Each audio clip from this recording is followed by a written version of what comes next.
So today we are going to be working on this beauty. We got a new barrel. So basically, we got to tear it all down. We got to tear it completely down to the action, get everything apart, install the new barrel, set the head spacing, do all that stuff, and then put it all back together.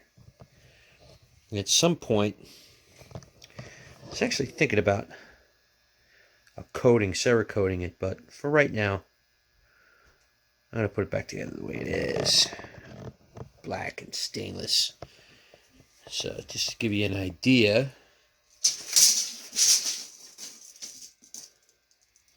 so from the muzzle brake to the butt pad is just under 4 feet. And keeping in mind that we've got, it's a stock length stainless sporter barrel from Remington that's 24.5 inches long, 24 3/4 inches long. And we're going with a, does that say 30? Oh my God, it's so big. That's what she said. Okay, I wasn't actually going to film this part, but I thought this would be interesting. So keep in mind that I have had this rifle completely down to the barrel once before, because this was originally a 243, I believe it was 243, that I upgraded to a 30-06 and then upgraded it again to the 300 Winchester Magnum. So I have the tools. That's hot, and I just put my hand on it. Anyway, I have the tools to do this job correctly. However, as things go the way they go, I did not see myself upgrading the barrel again the last time I installed it. So I installed it using factory techniques, which includes red Loctite and lots of it. So unfortunately, I was hoping to be able to put this barrel on Gunbroker, get a couple of bucks for it, but this is the old barrel, and as you can see from the marks from my wrenches, I had to put El Diablo on the barrel in order to get it off. And it still is, even though I'm switching to a smaller wrench, it still is tight, tight, tight. What am I doing? It still is tight, tight, tight coming off. And it's going to fight me the whole way off. As it should, but again, I was hoping to save this barrel, but with the marks that are on it now, the gouges are too deep. So that barrel is pretty much shot. However,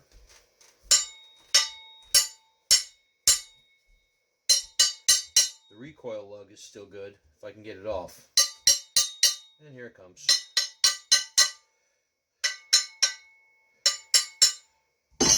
And that just needs to get a little cleaned up.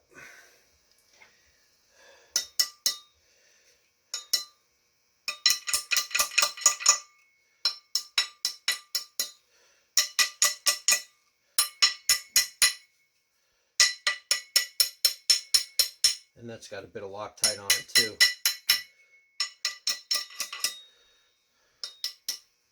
Yeah, the red Loctite ran all down inside there. You can see it chipping and flaking off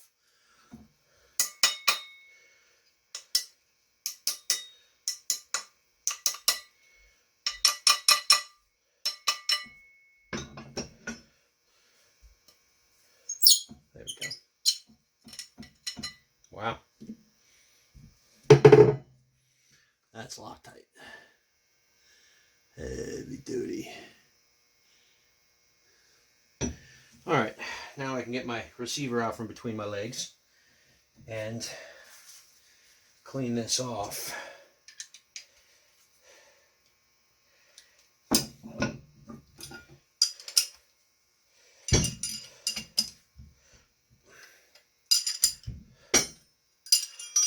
This is, by the way, a Wheeler action wrench, and you cannot do jobs like this without this wrench.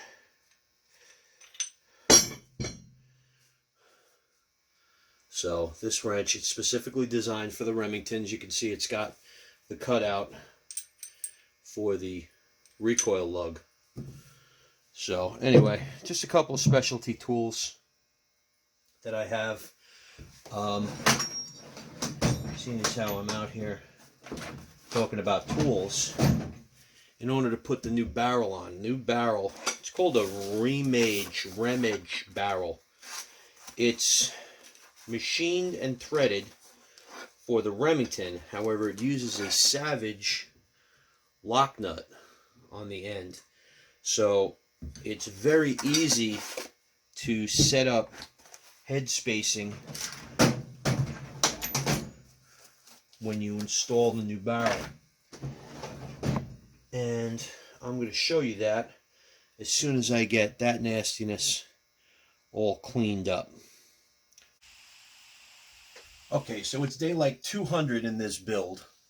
I had to stop the video because I was having some other issues. So let's continue. So we've got the receiver all cleaned up. And what I'm going to do right now is I plan on getting a custom one-piece bolt. I'm going to replace the stock Remington piece with a custom bolt, probably a PTG, Pacific Tool and Gauge, PTM, Pacific Tool Machine. One of those bolts, or possibly someone else. But the first thing we have to do is measure the inside of the receiver. So I've already measured the actual bolt. So the bolt, now this is a stock bolt with very little wear on it. I doubt very much if it even has 100 rounds through it. And we're getting about a 0.695. And I can't really measure concentricity. 694. That's pretty consistent around the bore in the front. And 694, 695. We're getting a little oblong in the back end, but 695 is the number for that. So what you do to gauge the receiver is you have pin gauges, and I picked these up relatively inexpensively on eBay. I got a whole set of these. So you just choose the size and you see what fits. So you have to size two sides. You've got the front of the receiver and you've got the back of the receiver. These are the 2 points where the bolt is supported inside when it's locked. So I just put a 0.702 in there and it goes in. It's a little sloppy. This is a 0.703 and that fits in there real nice. Very little slop. Okay, you can see it slides in and out. And just to look at the camera, let me see if I can get it. You see how it's going in?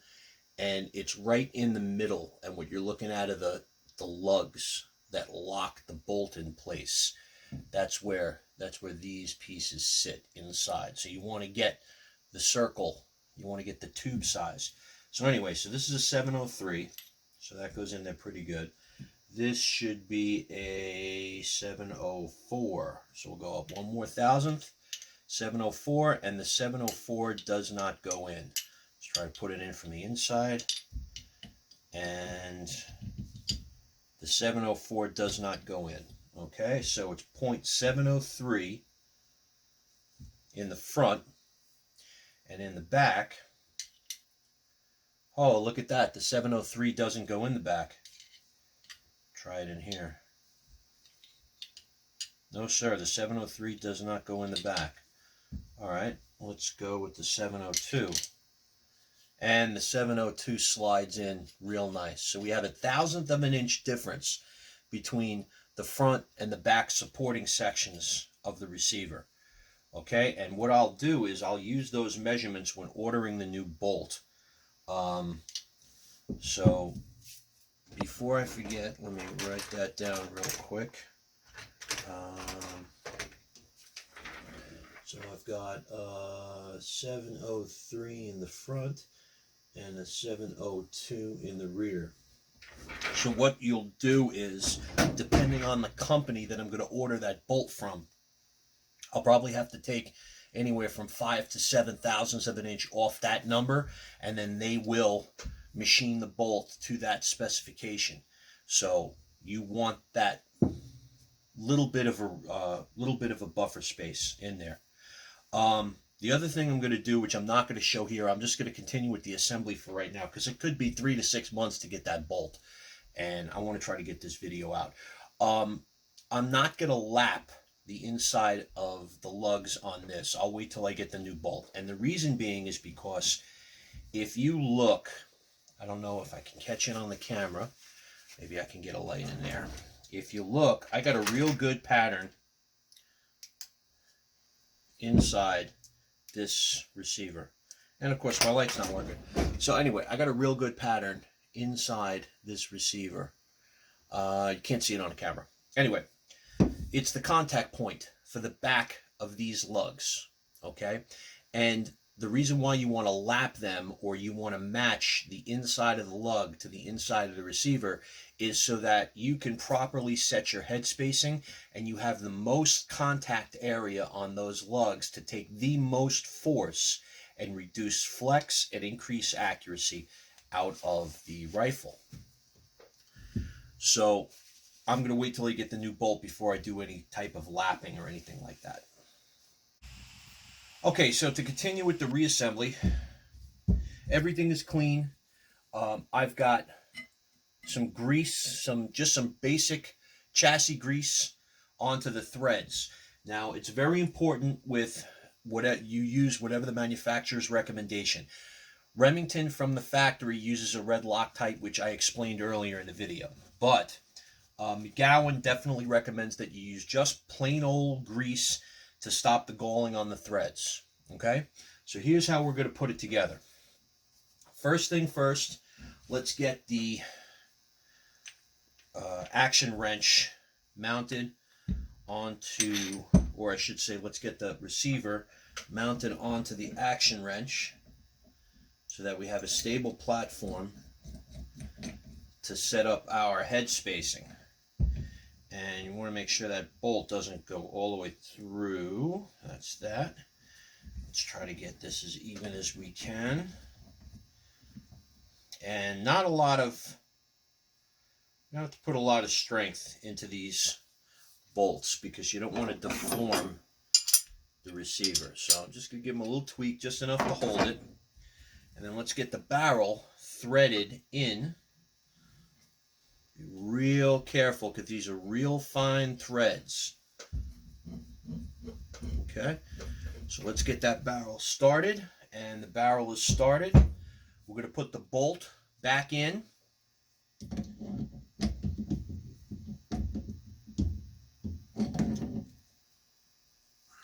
If I could put the bolt back in the correct way, that would be nice, right? Come on, baby. And I'm working with this upside down. There you go. All right, so the bolt is in and locked. All right, so to set the head spacing, first thing we do is let's turn this barrel in till it contacts the bolt. Turn that lock nut out a little bit.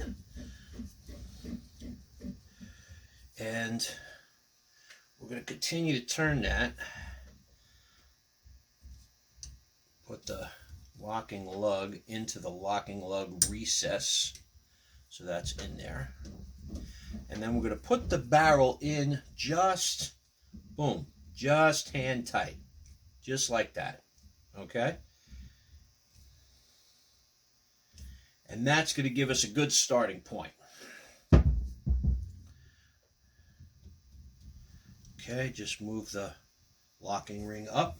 All right, so we have a good starting point right now for setting up our headspace. So we have to get our headspace gauges, and we've got two of these. We've got a go gauge and a no-go gauge.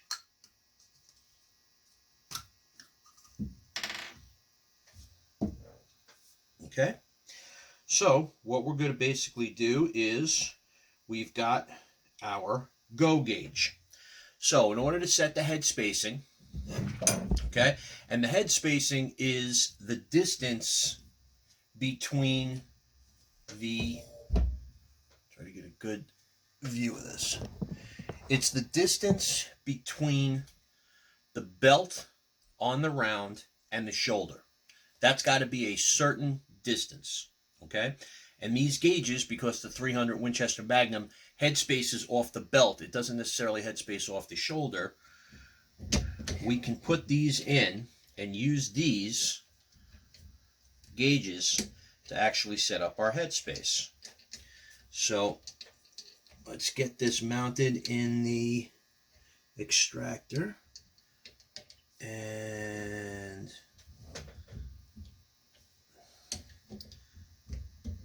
that's that. Let's get that in there. Might have to wiggle. Whoop, came out of the bolt again.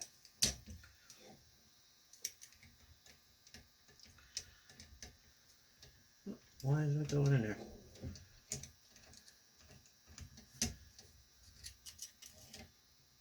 There we go. Okay, so it's going to close on the go gauge, and we are going to turn the barrel until it's just onto the go gauge. All right, snug the lock nut up a little bit, and then we're going to pull that go gauge out, and we're going to put the no-go gauge in. Now, theoretically, with this barrel the way it is, it should not lock on the no-go gauge. So let's put the no-go gauge in there.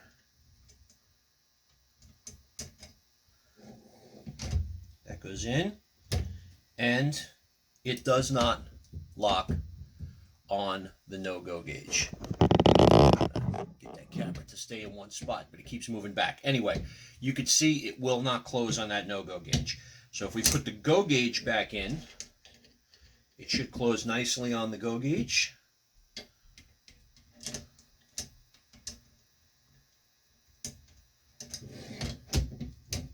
And it does. Okay? So what we're going to do is we are now going to lock this back up. Let's take our gauges out. Take our bolt out. And we're going to lock up this lock nut. So in order to lock up this lock nut on this Remage barrel, I've got my handy dandy Savage action wrench. Okay? You've got two ends, you've got square, you've got round, there's another attachment point to it. You've got these nice half-inch squares in case you want to use a torque wrench on it. Now, McGowan does not specify a torque for the lock nut. So let's get the wrench on, and you got to do this carefully so you don't scratch up your nice brand new barrel. And let's get everything coordinated here. And I'm going to have that fit just like that. And what I usually do is I will usually take the head of a screwdriver and just put it into the gap in, let me get a small screwdriver.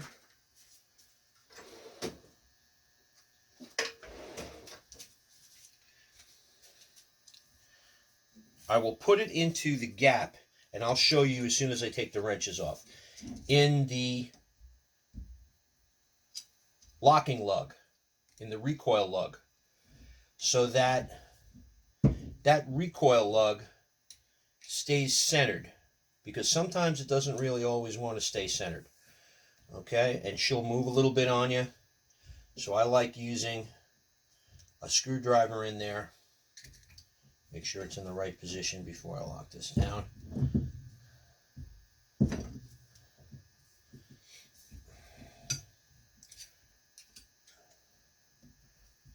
Why does that not look like it's in the right position? Okay, so that's in the position there. Put that in there. And we're going to put that in there like that. And hand tight. Hand tight is, that's hand tight. Okay, so remove that. Again, very carefully with your wrench off your nice brand new barrel. And before we take the big wrench off, let's do our go and no-go check one more time. So,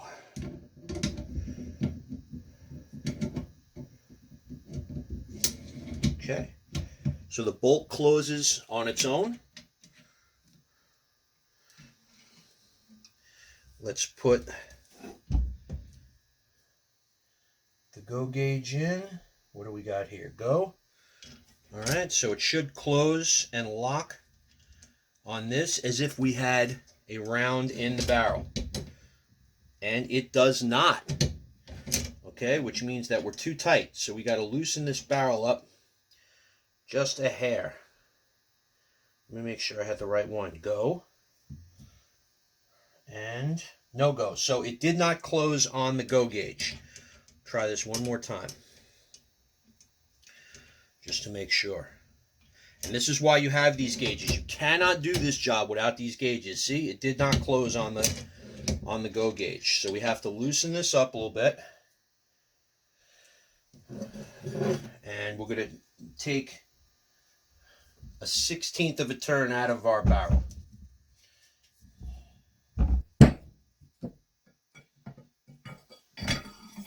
And this is why you have these gauges. It's for exact reasons just like this. Okay? And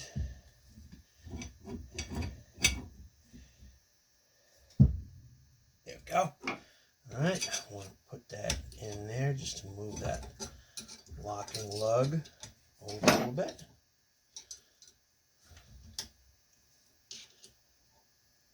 Come on, baby. There we go.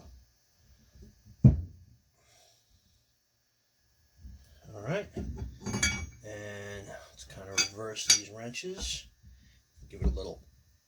All right. So I'm going to leave both of those wrenches on there. If I'm careful enough. Okay. Let's try again with the go. Go gauge in. And it still doesn't close. We're still too tight. Got to do this. Got to do this dance again.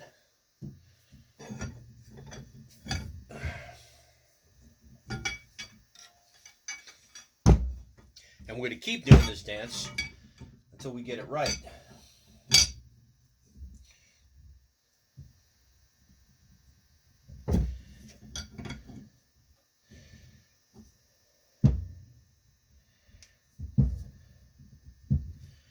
Okay.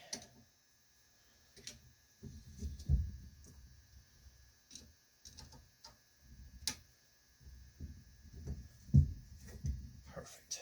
Okay. Try doing it that way. Okay.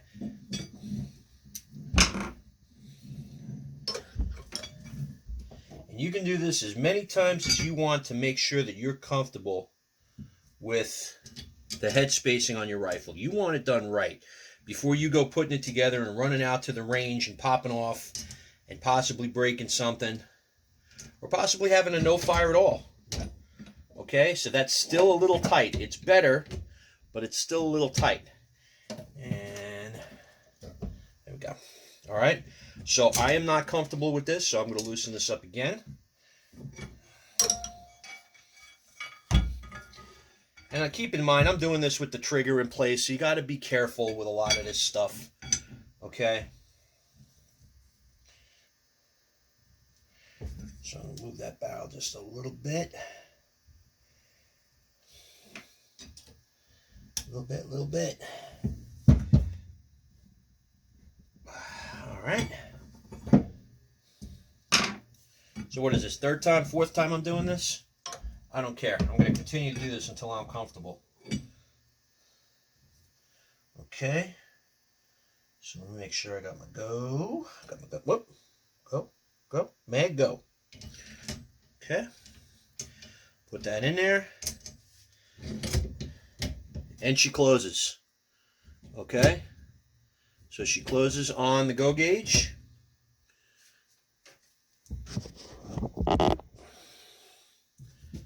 See that? She closes on the go gauge. Let's get the go gauge out of there. Let's get the no-go gauge in there. Now she should not close and lock on this gauge. And it does not. It does not lock on that gauge. Let's put the... Come on, baby. Come out of there. Let me take this wrench off. Okay. There we go. I'm going to let you in on a little secret. This gun's been assembled and fired already, and I had to fix some issues with it.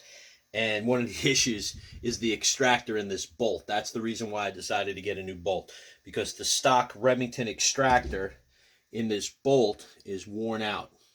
So I want to upgrade this to an AR-15 M16 style extractor, and to do that, I'm just going to get a whole new bolt. Anyway, I digress. Let's get back to this. So go gauge. So this should close on the go gauge,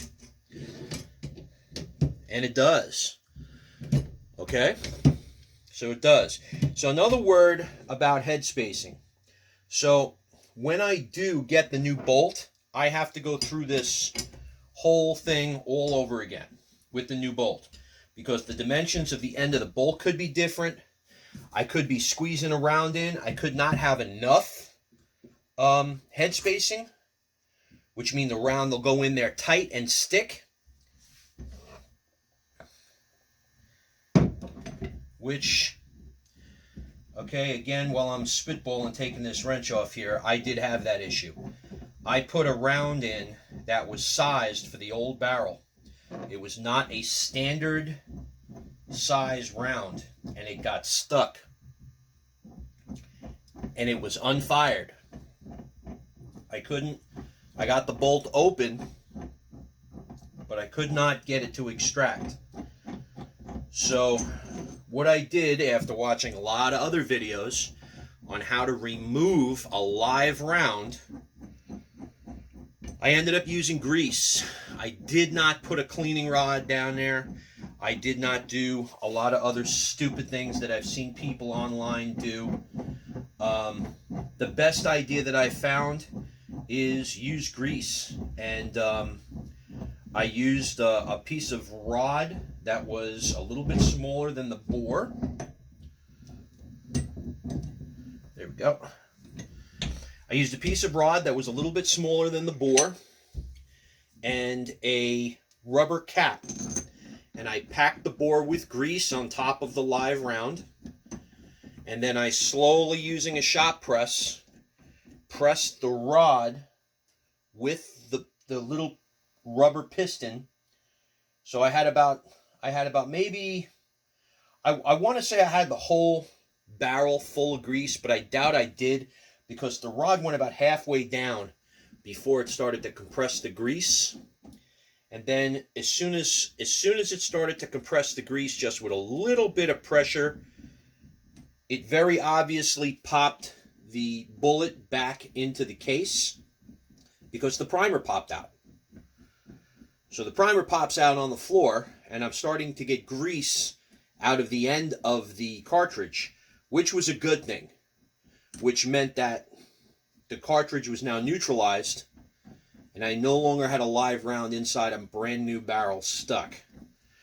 So another 2 or 3 pumps on the shop press, and pop, the round came out. So I got the round out without damaging the barrel, gave the barrel a good cleaning, and that was that. So, to summarize this section one more time, now that we have the wrench, the action wrench off, so that's tight. Let's do our go and our no-go again.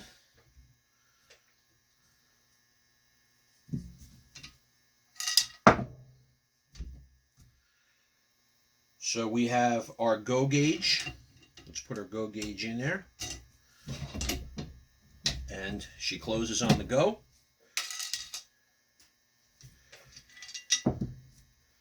And the no-go. So she should not close on the no-go. And she doesn't. Okay? So the head spacing on this rifle for this bolt is set up perfectly.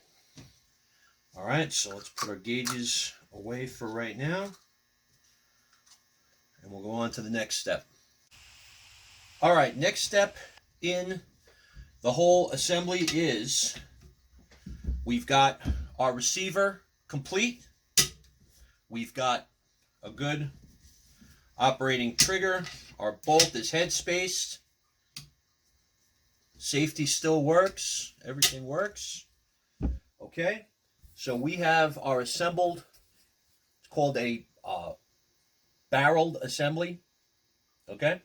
So we're going to put this back in the chassis. So first things first, let's get our chassis pieces.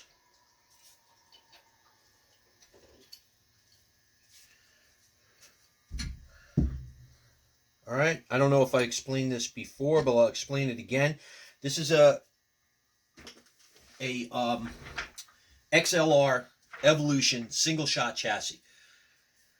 I got the single shot chassis because I knew I'd be putting threaded barrels on here. I knew I would be using a pistol grip, and in the People's Democratic Republic of New Jersey, they have problems with big scary rifles.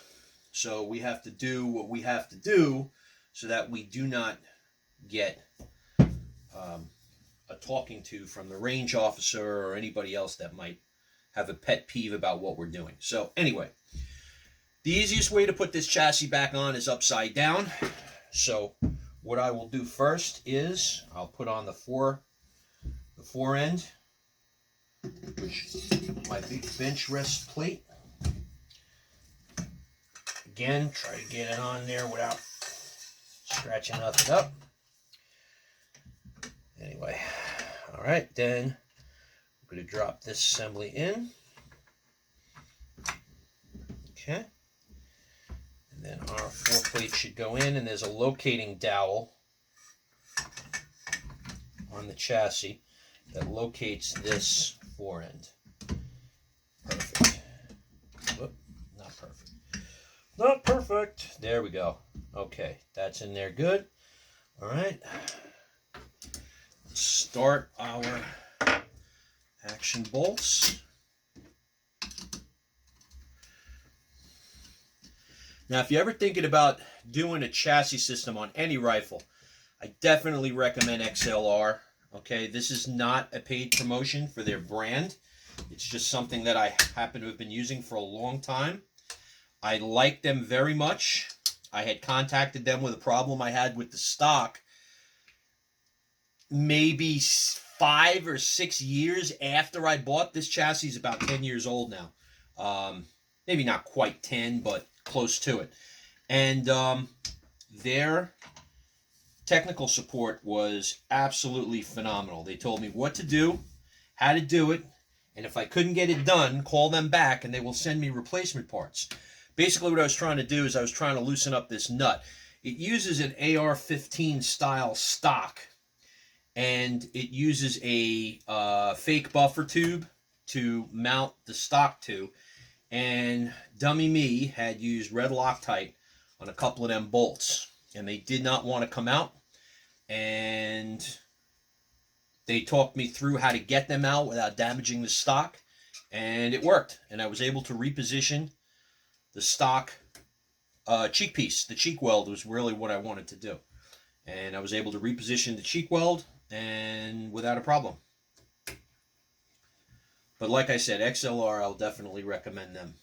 They're a great company. And they expanded their product line. It's not just Remington 700s. It's all kinds of other stuff that they make. They make all kinds of great stuff. So anyway, with these receiver bolts, I'll snug them down for right now.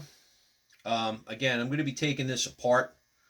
You could use a torque wrench. If you look online or if you look in a book, there are torque values. But I will literally do the 2-finger torque test. If that's it, that's it. 2-finger torque. That's good enough for me for this video for right now. Same thing with these.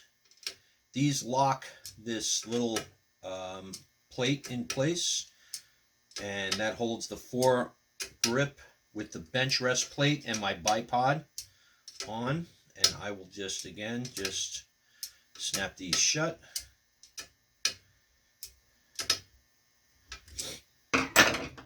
And we now have a finished chassis. Okay?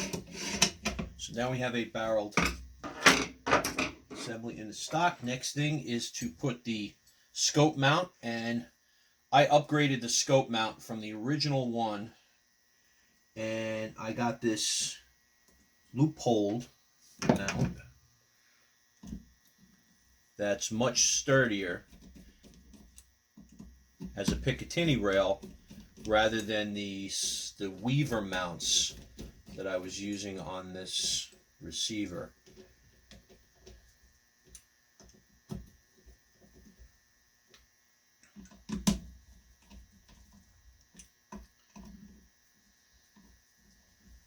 Okay, and again, there are torque settings for all of these, but like I told you before, within the next few months, I'm not going to be shooting this.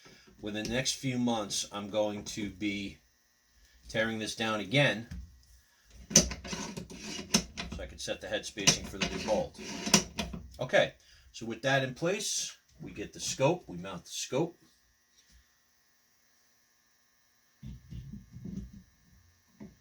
And that's that. Now keep in mind, anytime you take a scope off a rifle, even if you have quick mounts, it's going to need to be sighted in. It's not going to be perfect. Alright, for this scope, this is a Viper. It's an Optisan 10x44. It's a fixed power scope.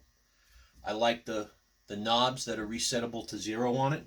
It's a fairly decent price scope. I believe it's under $400. Tighten up these screws. Do a little twist. And the last thing is the muzzle brake. Okay? Muzzle brake is all by eye. I'm using a Grizzly brake. It's a 308. It'll fit any 308 with 5/8 24 threads, and it's a clamp on.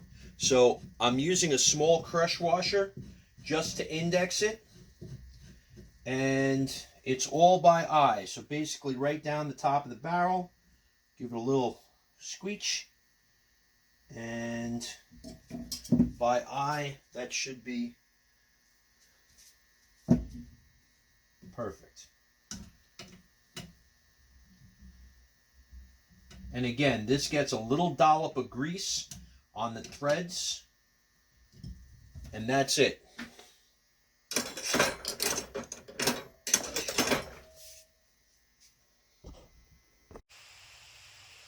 And she's complete. Ready to shoot, theoretically. And this has everything that I would want, that I want in a target rifle. Okay, it's single shot chassis, again, because of where I live. It's got a decent scope on it. And even with the other barrel, I've shot this 300 yards. That's the longest range that I have access to right now. And again, a little bit of backstory. I already had this out at the range and complete before I had to finish this section of the video. And I sighted her in at 100 yards. Then I took her over to the 200 yard range because the 300 yard range wasn't open. It was in the morning. and my range has certain rules. Anyway, 200 yards, one click, and she's bullseye. But then I fire another round, and it was a little off to the left. And then I fire a third round, and it's not even on target. And I'm like, tell me I just broke my scope. So I go down, target change, get it back again. Little bit off to the right of the bullseye. Put another round in. I'm not on the target. Turns out that at 200 yards, she's putting these rounds through the same hole. Literally the same hole. So the gun can definitely shoot better than I can. Anyway, little backstory. So that's my 300 Win Mag with the new barrel. And when I get the new bolt, when that comes in, I'll probably do another video on lapping and just another Headspace video. And if there's nobody around at the range, maybe I'll get some range video. As an afterthought, since I had to remove a shelf in the safe to fit this in there, I had to modify the case slightly. So I had to recut the foam in the case to fit. Now you can see all of these pieces here. That's just holding the pieces that I glued back in. Obviously this is where the old gun set, and I got magic marker all over my hands. But anyway, so she went right to the limit, all the way to the outside of the case, all the way to the outside of the case, but she fits, and the case does close, so that's a good thing. So I don't have to worry about getting a new case, custom-made case. But anyway, this, by the way, is a Plano. I've mentioned this before. These are Plano cases, gun guard line cases. They are very good. They are on par with Pelican. They are about half as much. A Pelican case of this size might be anywhere from $250 to $350. And this case was $149. I believe I got it for. I got it a long time ago, so don't quote me on that. But I do believe it was about $149. It is TSA legal. That's what they do advertise. And it locks. It's got two locks on the sides. And this case doesn't have it, but some of my... Yes, it does. It has it right here. You can actually put a padlock on that case. So the other cases that I have two other of these Plano cases, which are absolutely phenomenal. And they can also put padlocks. But the thing that I like is that it's got the foam. It's got the self-forming foam. You could just break out these little squares in the foam. And it's a really good case. Not waterproof, I don't think, but I never tried it. There is a rubber seal in here that goes around. And I believe there's a vent on this somewhere. I don't know where. You see, it's got the wheels. But I do believe there's a vent somewhere. It might be on the back. I have this kind of sitting on my toolbox. But anyway, so case worked out good. So I just had to glue some pieces back. We're going to let the glue dry and then pull the gun out and make sure everything is everything.